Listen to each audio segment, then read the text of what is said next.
اور دوسرا خوف الہی انہیں کھینچ کے کربلا کی طرف لے گیا۔ مشورہ یہ بھی ہوا کہ آپ اپنا کوئی نمائندہ بھیجے، وہاں کے حقائق دیکھے جائیں، پھر کوئی فیصلہ کیا جائے۔ تو مسلم بن عقیل کو وہاں بھیجا گیا، اور جب وہاں گئے تو وہاں کے جو گورنر تھے وہ نعمان بن بشیر تھے، اور وہ محب اہل بیت میں سے تھے۔ انہوں نے کوئی مزاحمت نہیں کی۔ بہت سارے کوفی امام کے لیے مسلم بن عقیل کے ہاتھ میں بیعت کرتے ہیں۔ آپ نے فوراً خط لکھا کہ یہاں کے حالات سازگار ہیں اور یہ لوگ آپ کے لیے دیدہ و دل فرش راہ ہیں، آئیں اور ان کی سرپرستی فرمائیں۔ اور امام حسین کو تقدیر کھینچ کے لے گئی، امام حسین کو خوف الہی کھینچ کے وہاں لے آیا۔ امام حسین رضی اللہ تعالی عنہ نے وہاں سے کوفہ آنے کا فیصلہ کیا، اور ادھر کوفہ کے حالات بھی یکسر بدل گئے۔ اس کی وجہ یہ تھی،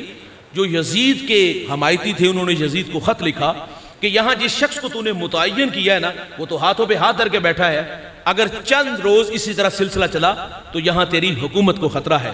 تو کسی ایسے شخص کو بھیجو جو یہاں کے حالات کو کنٹرول کرے۔ تو اس نے پھر ابن زیاد بدبخت کو وہاں بھیجا، اور وہ رات کی تاریکی میں آیا، حجازی لباس پہنا، صرف یہ دیکھنے کے لیے میں دیکھوں کہ لوگوں کے دلوں میں امام کے لیے محبت کتنی ہے۔ جب یہ داخل ہوا تو لوگ بھی سمجھے شاید کہ امام تشریف لے آئے، لوگ اس کے پیچھے پیچھے چلنے لگے، اور یہ سیدھا نعمان بن بشیر کے محل تک آیا، اور آپ بھی سمجھے شاید کہ امام تشریف لے آئے۔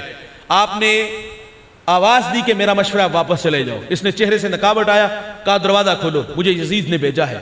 دروازہ کھولا گیا، نعمان بن بشیر موصول ہوئے، اور پھر اس نے خطاب کیا، اس میں اس نے کھلے لفظوں میں کہا کہ اگر تم لوگ اچھی طرح مجھے جانتے ہو اور میرے باپ کو بھی جانتے ہو، میں اور میرا باپ اہل بیت کے پرانے دشمن ہیں، اگر کسی نے ساتھ دیا تو بچے یتیم کریں گے، عورتوں کے سہاگ اجاڑ دوں گے۔ پھر بھائی جان کوفہ والوں کے بارے میں جو شہرت تھی کہ کوفی وفادار نہیں ہوتے، تو پھر یہ بے وفائی میں شہرت پانے والے بے وفائی کا رنگ دکھا دیا، تتر بتر ہو گئے۔ مسلم بن عقیل کو بے دردی سے شہید کیا گیا، اور شہادت کے وقت مسلم بن عقیل کے لفظ تھے، کاش کہ کوئی میرے بھائی حسین کو بتا دے کہ ان ظالموں نے میرے ساتھ سلوک کیا کیا ہے۔ ادھر حالات بدل گئے، ادھر امام نے آنے کا فیصلہ کیا۔ جب آپ تشریف لائے تو سر راہ فرزدق جو عرب کا مشہور شاعر ہے، ملاقات ہوئی، حالات مجھے کہا دل آپ کے ساتھ تلواریں یزیدیوں کے ساتھ، آگے بڑھے تو حر نے روک لیا۔ مختصر یہ کہ یہ قافلہ کربلا تک آیا، خیمے گاڑ دیے گئے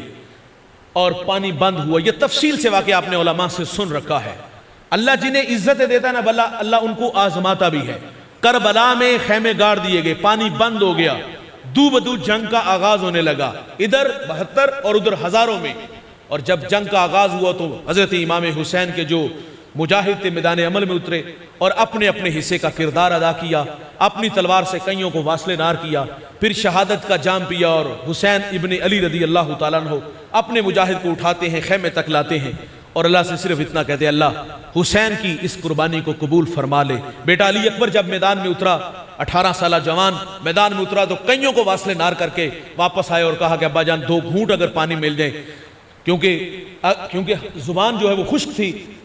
تو حضرت امام حسین نے اپنی خشک زبان اپنے بیٹے کے منہ میں رکھ دی، تھوڑی سی تراوٹ آئی تو یہ بیٹا پھر میدان میں اترا۔ اب کے بار دشمن چال بدل چکا تھا، چاروں طرف سے امام کے بیٹے کو گھیر لیا گیا، اور دور سے پتھر مارنے شروع کیے، کوئی لبوں پر، کوئی سر پر، کوئی رخسار پر، کوئی سینے پر، اتنے پتھر لگے کہ حسین کا بیٹا خود کو سنبھال نہ سکا، گھوڑے سے زمین کی طرف آیا اور اپنے والد کو آواز دی کہ ابا جی مجھے سنبھالیے گا۔ امام حسین 56 سال 5 ماہ 5 دن عمر اور اپنے بیٹے کو کربلا کی زمین سے اٹھاتے ہیں، خیمے تک لاتے ہیں اور لا کے کہتے ہیں اللہ میرا یہ جوان علی اکبر اپنی بارگاہ میں قبول کر لے۔ اور یار ننھا علی اصغر 6 ماہ عمر، 2 شاخہ تیر اس بیٹے کے حلق میں لگا،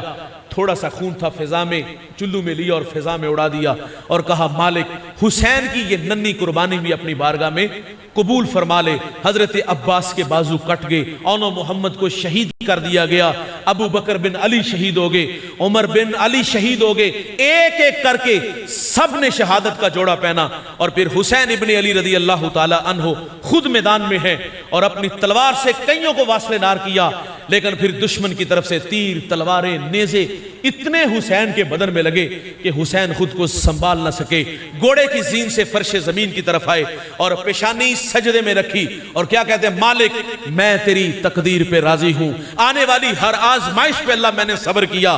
بتا تو مجھ سے راضی ہوا ہے کہ نہیں ہوا۔ بھائی جان اس منظر کو جب حسین ابن علی سجدے میں تھے، 72 تن کٹ چکے اور اللہ کی بارگاہ میں عرض کرتے ہیں مالک میں راضی ہوں، بتا تو بھی راضی ہوا ہے کہ نہیں ہوا؟ اس منظر کو حوروں نے دیکھا، کلیجے پھٹے۔ اس منظر کو فرشتوں نے بھی دیکھا ہوگا کہ مالک یہ دھرتی پہ کیا ہونے جا رہا ہے۔ ایک وقت تھا فرشتوں نے کہا تھا کہ پاکی ہم بولتے ہیں، تسبیح ہم پڑھتے ہیں، انسان کو بنانے کی کیا ضرورت؟ تو اللہ نے فرمایا